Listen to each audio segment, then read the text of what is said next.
Las proyecciones cartográficas. Para empezar, ¿qué es una proyección cartográfica?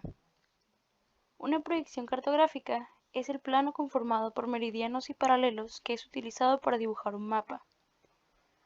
Debido a que la Tierra es una figura tridimensional representada en dos dimensiones, las dimensiones del territorio se ven afectadas al plasmarlas en el mapa.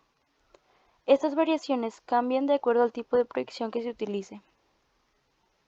Existen dos clasificaciones para aquellos mapas que modifican el territorio. La primera es en función de las cualidades métricas, mientras que la segunda es en función de las cualidades proyectivas. También hay un tipo de proyección que está diseñada para modificar la superficie lo menos posible. Se trata de las proyecciones modificadas.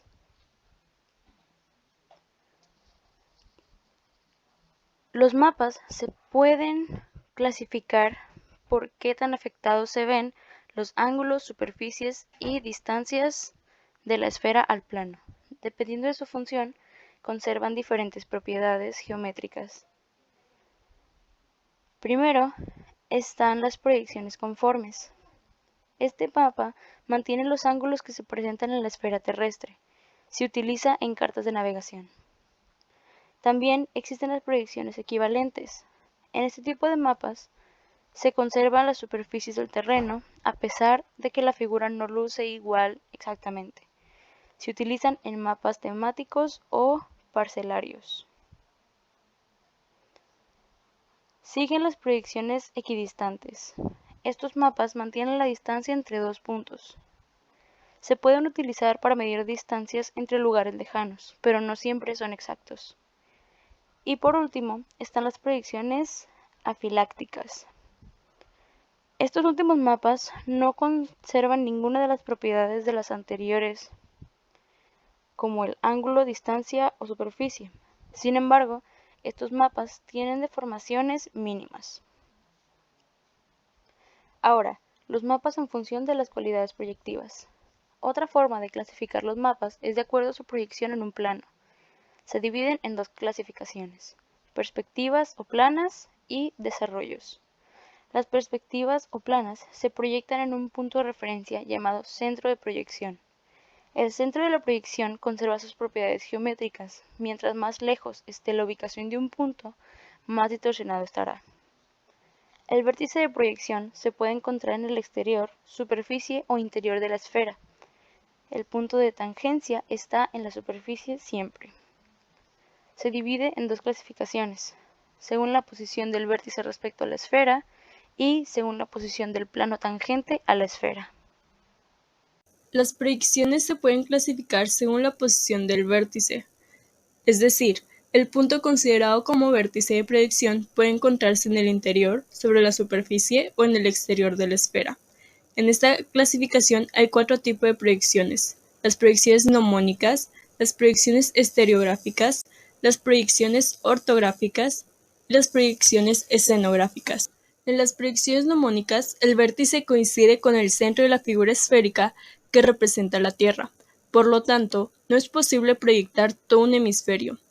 Los círculos máximos, es decir, meridianos, ecuador y ortodrómicas, se representan como rectas.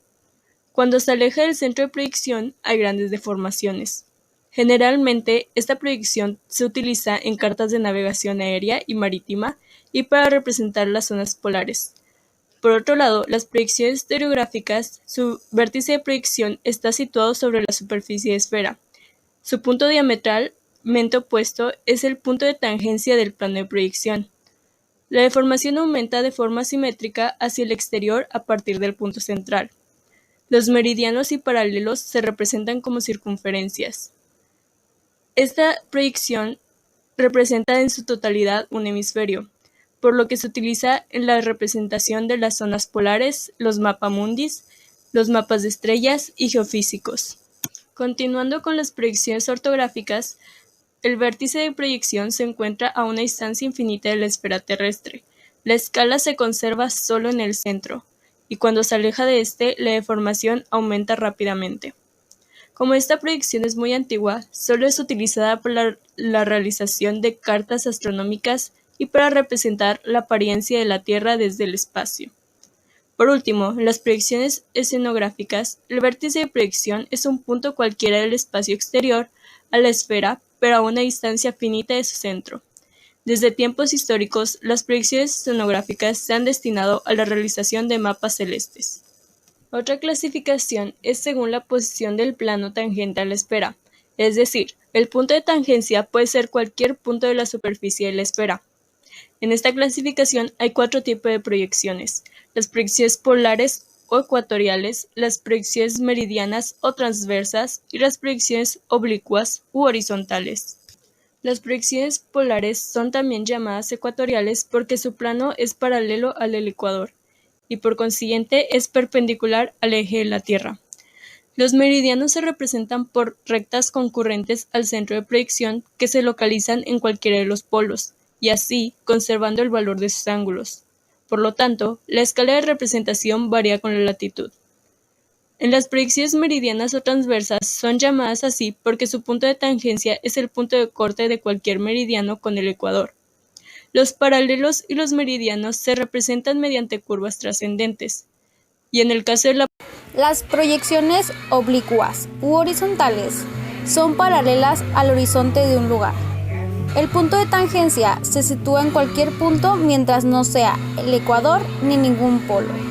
Los paralelos son representados como curvas crónicas, estilo parábolas, elipses e hipérbolas. Se obtiene cuando se considera una figura geométrica auxiliar tangente o secante a la esfera que se podría convertir en plano, es decir, esta es desarrollable. Las más utilizadas son el cono y el cilindro. Las proyecciones cónicas utilizan el cono como figura de proyección. Su eje coincide con los polos. Cuando se desarrolla, los meridianos aparecen como rectas concurrentes al vértice del cono y se forman ángulos iguales entre sí. Así se establecen los puntos de la esfera y el cono como biunívoca. El centro es el vértice del cono. Existen varios ejemplos, como son las proyecciones de Lambert y Bohm. En las proyecciones cilíndricas, la figura de proyección es el cilindro. La línea de los polos no coincide con el cilindro, una correspondencia biónica entre los puntos de la esfera y el cilindro. Al desarrollarse, los meridianos se representan por rectas paralelas equidistantes, y las paralelas se representan con rectas perpendiculares a las anteriores. Unos ejemplos serían la proyección de Mercator y la UTM, Universal Transversa de Mercator. Estas representan la superficie terrestre en su totalidad, sin deformaciones excesivas. Aquí algunos ejemplos. La proyección sinusoidal son donde los paralelos son rectas horizontales equidistantes. El meridiano central es una recta perpendicular a ellas y los restantes meridianos son curvas. Las distancias a lo largo de todas las latitudes y el meridiano central son verdaderas. Proyección de Mollway. El ecuador tiene doble longitud que el meridiano central. Está dividido en partes iguales marcando los pasos de los meridianos, representados por elipses. Los paralelos, por ello, la proyección es equivalente, es decir, conserva las áreas. Normalmente es utilizado para distribuciones mundiales. En la proyección de Good, es una proyección discontinua en la que la Tierra se representa en partes irregulares unidas, manteniendo la sensación de esfera y consiguiendo una presión mínima en las zonas continentales, habiendo huecos en las oceánicas. Es útil para la representación de datos en el mundo.